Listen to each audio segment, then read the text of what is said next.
Well, hello YouTube, and we are back again with the Hewlett-Packard HP85B. Wait, I never posted the original videos of it. Whoops. Anyway, this is the Hewlett-Packard HP85B. I actually picked this up at a Hamfest for 10 bucks, probably about 15 years ago. It used to work. Well, sort of. It's missing parts, and but it did turn on and power up.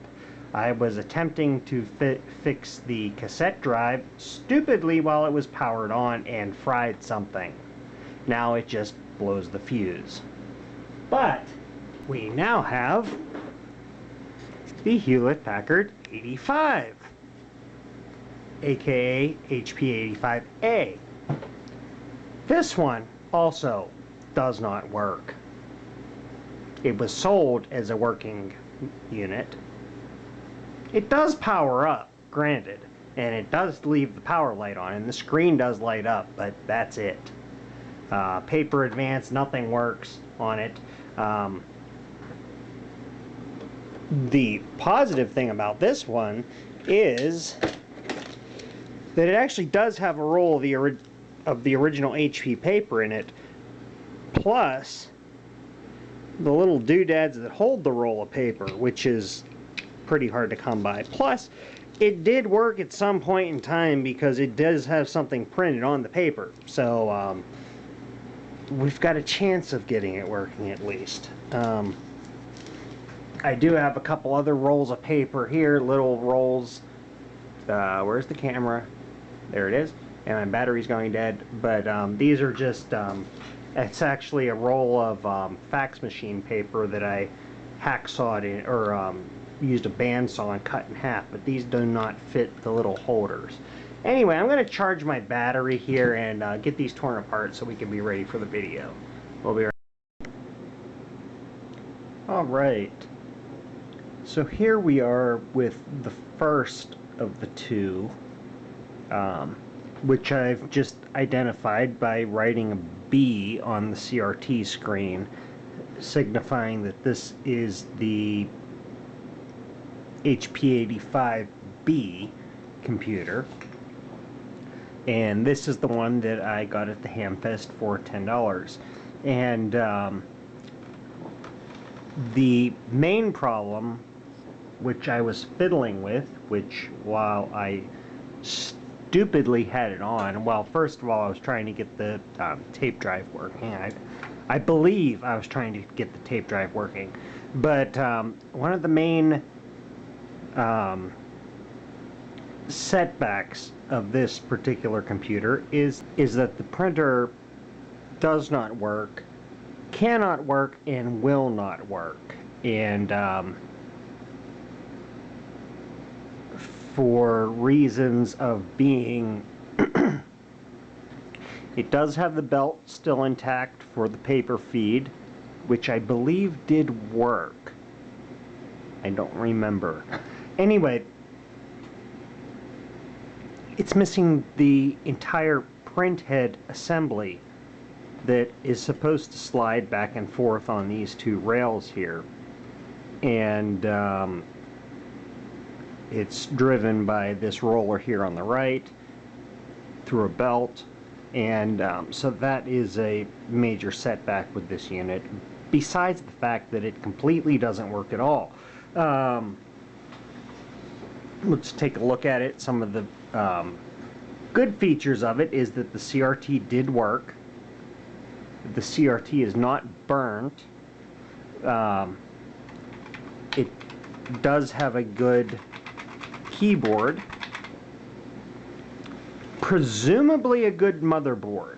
I'm not positive of that right now, as it obviously doesn't work. I am thinking that I somehow shorted something on the printer board slash power supply, which is this board here in the center. And because it has both the printer controller and the main power supply on it, because this, you can't see that, it's not in frame. Okay, this heavy wire here coming in from the mains transformer in the corner is obviously the main power going in, and this also has this little switch on it, which is the darkness control for the printer. Anyway, we've got here just on the printer a couple air packs, stepper motors, just to note that, because we will be looking at the stepper motors on the other unit as well. Anyway, keyboard hinges up, and what I'm planning on doing with this one is removing the motherboard from here, because I tried disconnecting just the printer from it, and it well, I don't remember what I did in the last videos, to be quite honest, and that will come about as whenever I get to finding them amongst the rubbish on my computer and editing them. Anyway, I disconnected that, tried it, nothing, looked at the fuse, and it still had the old blown fuse in it, so that was for nothing.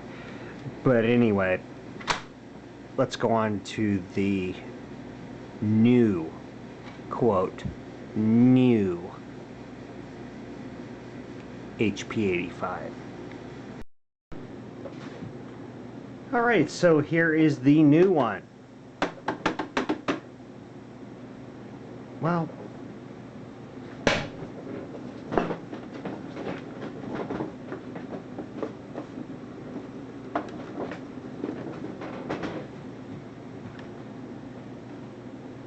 just for kicks and giggles, let's fire it up. Power light's on. You can't see that on the camera, but doo-doo-doo.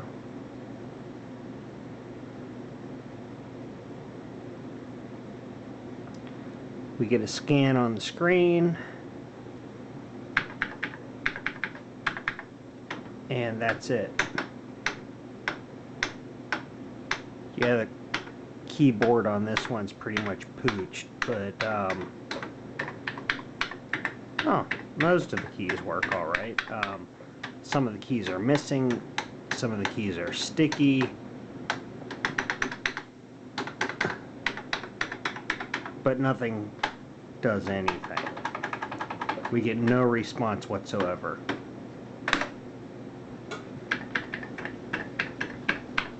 So, but it powers up, so we're one step ahead of the other unit that doesn't do anything at all. Anyway, let's take a look at it here. Okay, we got some missing keys. The case is in much better shape than the other one. The other one is completely filthy, absolutely yellowed. It's got a strip of like decades old masking tape across the top that at one point held the paper door shut. It does have, however, this one is missing the plastic lens that goes over the screen. Anyway, let's pop the cover on this one. I already have the tape button pulled off here, and to remove the case on these, you have to kind of finagle the tape button out if you don't have a tape to push in it, and then just pull it off. Anyway, most of the screws on this one were missing. There was, I think, one screw holding the case shut, couple screws floating around inside it, and some of the screws that hold things that are supposed to be holding things in are the wrong screws.